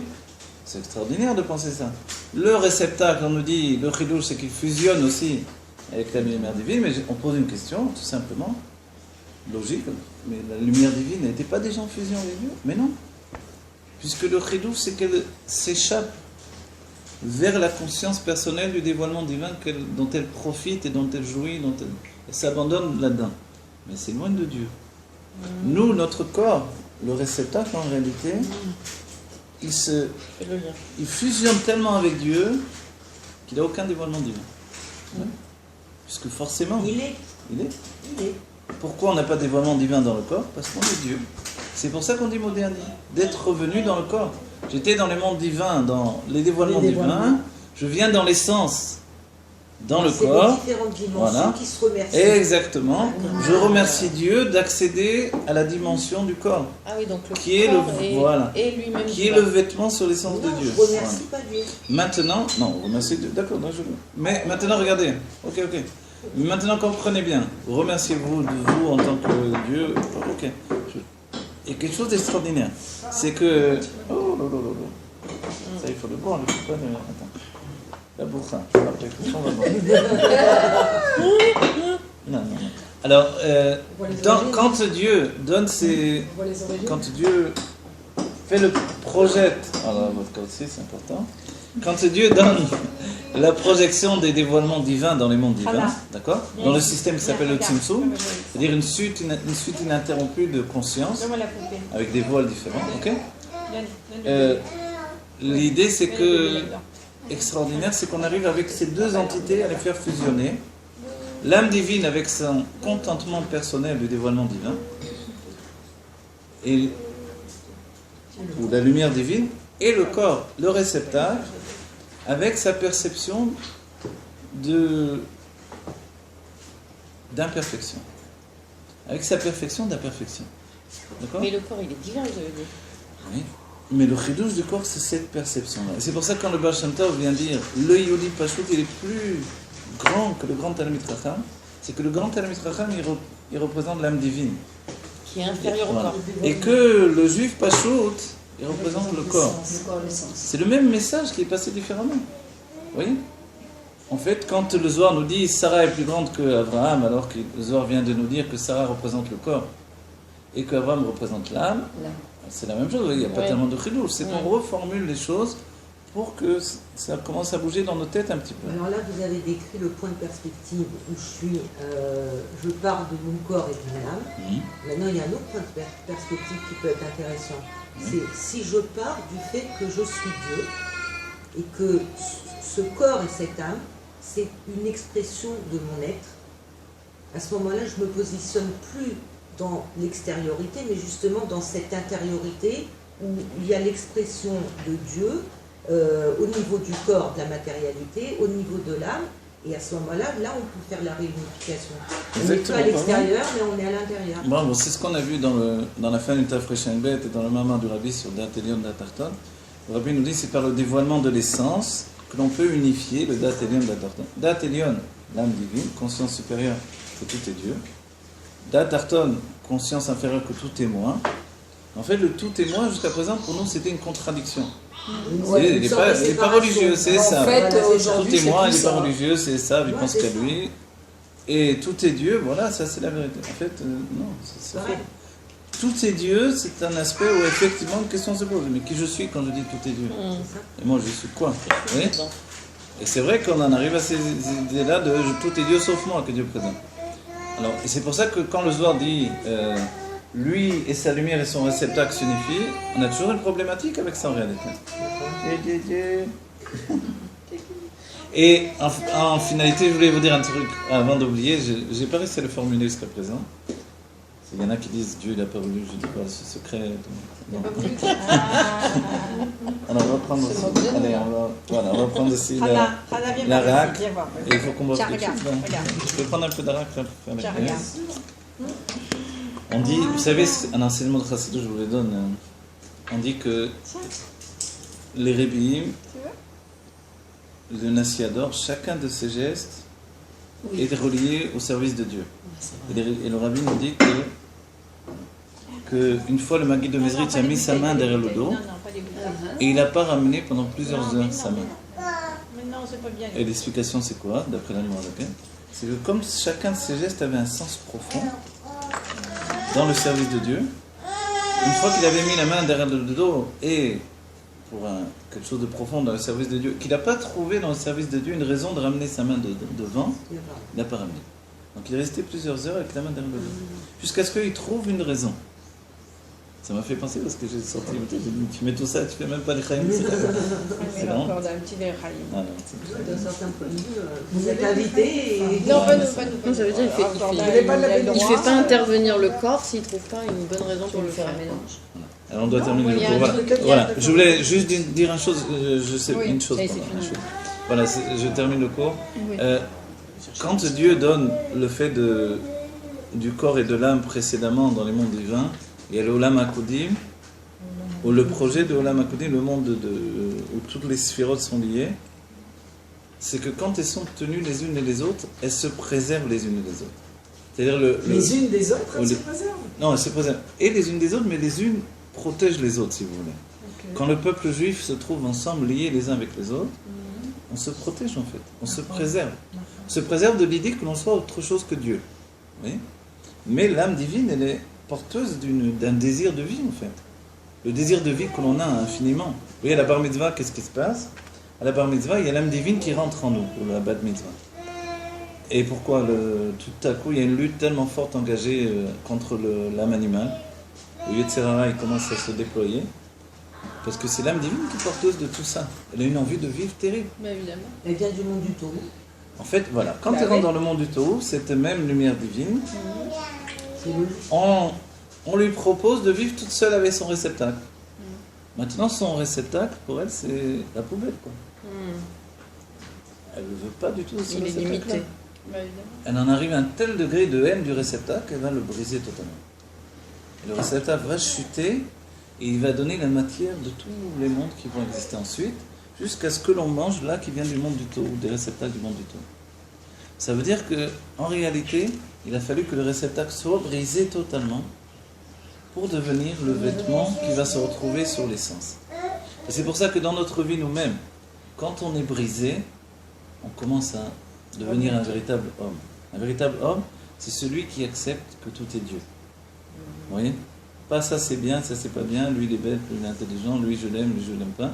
Et c'est l'un des secrets des louchot qui sont dans le Haron HaKodesh. Elles sont brisées, ces louchot, les tables de la loi sont brisées. Et pourtant c'est ce qu'il y a dans le Haron HaKodesh. Donc c'est le Saint des Saints, c'est des tables brisées. Quand il n'y a pas les nouvelles, il y a les deux. Donc c'est là celles qui sont brisées, elles sont là. Non, les autres. Ah, les Non, autres, non. Ah, les autres ne sont pas là. Alors, d'un Les certain autres, point de vue, c'est on pourrait sans- dire que sans pain. celui qui Alors tout accède dépend à la lequel et brisure, lequel. il Ouais. accède Disons à qu'il y a les la autres aussi. délivrance. Mais pourquoi les briser? Oui, Hein? Pourquoi vous allez avoir les brisés en particulier? parce que c'était spécial. Parce que en fait ça représente tout ça. Bah oui, c'est sans brisure. tu Vous voyez, vois. je vous donne une image. Vous avez un directeur d'entreprise Ah oui. impitoyable. Bah oui. Ou un policier, un juge impitoyable. Il n'est pas humain cet homme-là. Oui? Rien. Ou un homme de halakha. Blanc c'est blanc, noir c'est noir, c'est tout. Sortez de là. Qu'est-ce qu'on découvre? C'est qu'en fait il n'a pas été brisé dans sa vie. Ah, c'est Comme ça. il n'a pas été brisé, il n'est pas humain. Il n'est pas porteur d'humanité. L'humanité vient d'une certaine brisure en soi. Celui qui n'a jamais souffert, qui n'a jamais passé par... C'est l'une des explications générales également de l'exil lui-même. L'exil, c'est le fait que l'on rentre dans la Géoula, a été brisé par l'exil. Le terme concassé, l'olive qui va donner toute son huile cachée, parce qu'elle est concassée. Vous voyez. Donc maintenant, nous, on a besoin d'accéder à ça sans être passé par l'exil. On a suffisamment vécu dans les siècles précédents. Ah, c'est ça, parce Donc, qu'il y a des gens voilà. qui n'ont pas été C'est pour ça que la spécialement chassidoute brisés. représente le fait de donner l'huile qui va se répandre Voilà. à l'infini. Mais l'huile a été préparée pendant des siècles auparavant.